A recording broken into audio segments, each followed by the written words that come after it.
229 persuna bħalissa tinsab rikoverata fl-isptarijiet madwar pajjiżna brabta ma' komplikazzjonijiet bil-COVID-19, 32 minnhom f'qada kritika u rikoverati fit-taqsima ta' kura intensiva.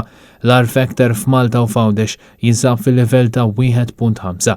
Fl-aħħar 24 sija pajjiżna tilef 2 persuni oħra bil-coronavirus biex bekk l-ammont totali ta' dawk li mietu bil-COVID f'pajjiżna telgħu għal 363.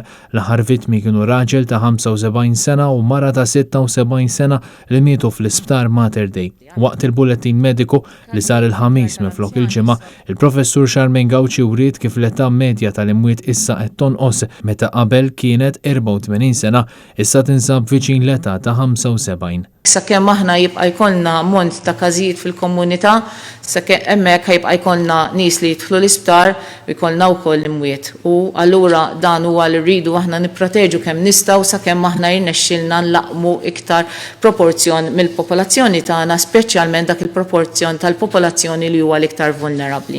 Il-każi attivi f'Malta u Fgħawdex baqgħu fuq 3000 meta kellna 243 każ ġdid filwaqt li fiequ 334 persuna biex bekk l-attivi ammontaw għal 3034, 142 minnhom jinsabu f'Għawdex. Il-każijiet tal-varjant tal-Ingilterra dejjem qed ikomplu jiżdiedu hekk kif fl-aħħar 24 siegħa kien hemm 75% tal-każi l-ġodda li ġew mill-varjant. Fil-komunità l-maġġor parti tal-każi ġoddet joħorġu minn residenzi privati, social gatherings u mill-postijiet tax-xogħol.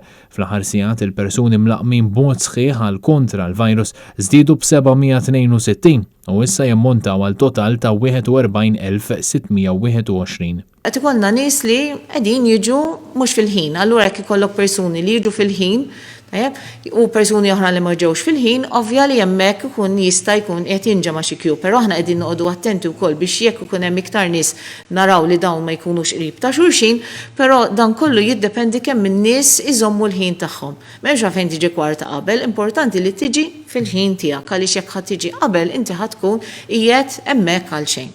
Il-professur Gawci tkellmet ukoll dwar l-aħħar miżura li tħabbret mill-awtoritajiet fejn issa l-ammont ta' persuni fl-istess dar minn households differenti niżel għal 2. L-evalwazzjoni tagħna li nkun qegħdin nagħmlu minn fejn ikunu ġejjin il-każijiet, rajna li l-maġġor parti tagħhom kienu mill-households, imma wkoll kien hemm numru li kienu mis-social gatherings. Dawk huma kienu l-każijiet li kienu qegħdin ikollna. Ġifieri aħna li rajna l-maġġor parti huma mill-household u għalhekk li naqqasna l-ammonti ta' nies li inti tista' tkun qiegħed tiltaqa' magħhom fid-djar għal 2.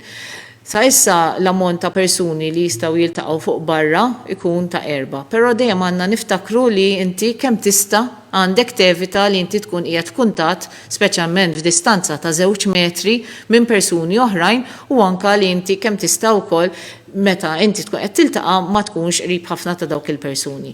Intant qed jingħad li skont l-aħħar statistika jidher li madwar 80% tal-persuni li rċevew appuntament biex jieħdu l-vaċċin diġà ħaduh.